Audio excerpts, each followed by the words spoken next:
ज्ञानदायिनी माँ सरस्वती, पूज्य डॉक्टर सारस्वत जी। डॉक्टर सारस्वत जी से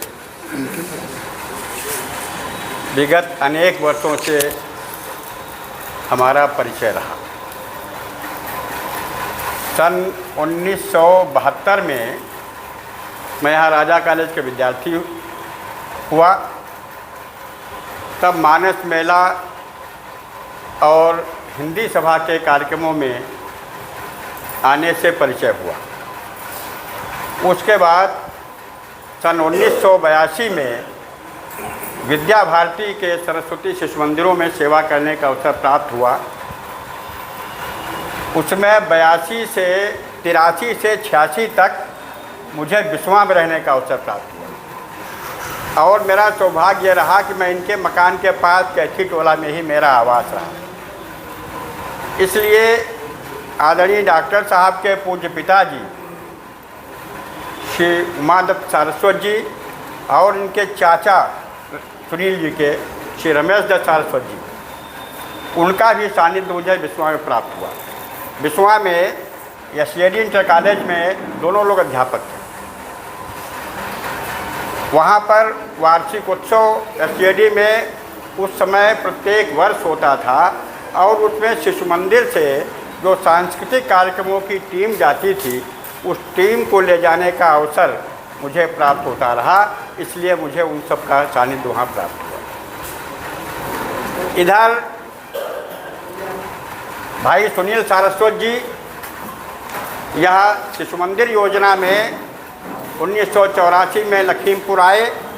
इस नाते से सुनील जी से हमारा जुड़ाव रहा और उसके बाद अगली पीढ़ी जब मैं 1990 में यहाँ हरदोई से ट्रांसफ़र होकर के आया, उसके बाद 1992 में इनका अंकुर का एडमिशन हुआ। सुनील के सुपुत्र जो हैं अंकुर जी का एडमिशन शिशु मंदिर में हुआ और उनके कक्षाध्यापक रहने का अवसर प्राप्त हुआ। इसलिए मुझे 4 पीढ़ियों से का परिचय रहा। यह हमारे लिए बड़े सौभाग्य की बात है।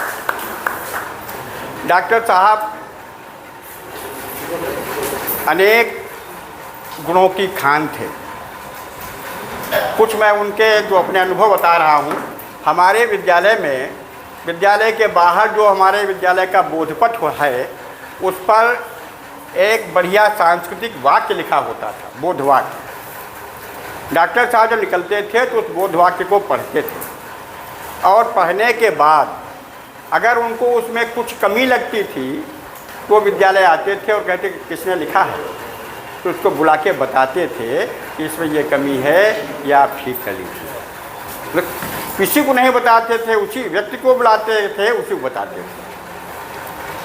दूसरे वो नाराज़ कभी नहीं होते थे। हम लोग किसी को किसी कार्यक्रम में बुलाते हैं, नहीं आता है तो नाराज़ हो जाते हैं। आदरणीय साधना त्रिपाठी जी को डॉक्टर सारस्वत जी ने किसी कार्यक्रम में बुलाया और वो अपनी व्यस्तता के कारण नहीं आ सकी।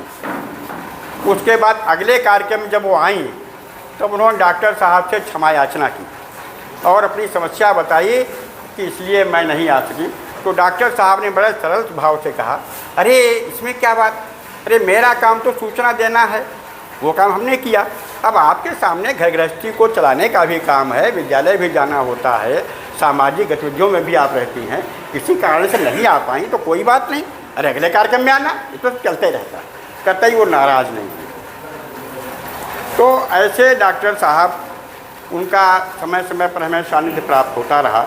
बहुत कुछ उनके विषय में इसलिए नहीं कहेंगे कि बहुत से विद्वान लोग बैठे हैं और ऐसा इस सभागार में कोई नहीं है जो आदरणीय डॉक्टर साहब के विषय में बोलने के लिए उत्सुक न हो और जानता है।